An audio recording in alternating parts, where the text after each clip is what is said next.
Trent, obviously Washington State is a team that you played, last year. How did the defense change now that Brian Ward is not here, but here in Tempe? Yeah, I think they, for the most part, they're pretty much the same type of defense. A little difference, here and there with just a new coordinator, but for the most part, it's pretty much what we see every day. So it's nice to, we're pretty much playing our defense, but it'll be a good test.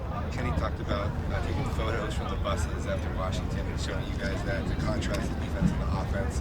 What did you take from that, and what do you think are the factors that contribute to that being the way that it is? Yeah, I think for some reason, the defense is just really harp on the small details, and that really definitely translates to the game. There was some trash on the offensive bus, and we had some mistakes on offense, so we really just got to pick that up and not let that continue to happen throughout the season. Is it you're obviously trying to find the best way that you can be a leader, right? So when these things are themes that he's talked about a lot, like what's your feeling about like what your role might be in that situation? Yeah, just being more vocal, always trying to, make sure people's heads are up. But yeah, definitely with the trash, whether that's, I'm picking up my own trash or making sure the guys around me are picking up their own trash. But really at the end of the day, just trying to be the best people we can be. But yeah, like I said, defense is doing a great job of, making sure they're cleaning the bus, harping on the small details, and we've got to do that offensively. Yesterday, Kenny said that today in practice he's going to emphasize more the one-on-ones. He thought a lot of opportunities were missed on Saturday. He wanted to put more emphasis in practice, maybe change things up how the drills are ran. What were your impressions of that specific segment of practice today?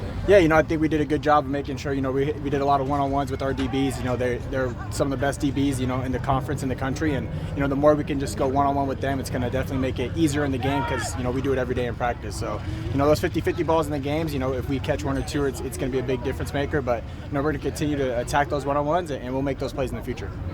The team is really battling. So what is the mood right now, would you say, just being so close in some of these games? Yeah, it stinks. It hurts a lot, but like I said, in the past with the guys, if you're hurting, it means you matter. It means you care. It means you care, and for people to care, it stinks that we're not here to lose. Everybody wants to be a winner, but to know that we've lost the last 3 games by 14 points, 2 touchdowns combined, it stinks. It shows you just how close we are.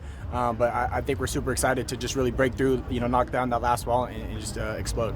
Last game you were able to take the first lead and you kind of set that tone. Last year against Washington State, falling behind in an early halftime deficit. How do you come out this game hot and blazing and really set the tone with the offense and make it kind of ease the burden of the defense? Yeah, I would just make sure take it one play at a time, not try to get too far ahead of yourself, but really make sure we're locked into the details of the offense and the game plan, and just trust your plan.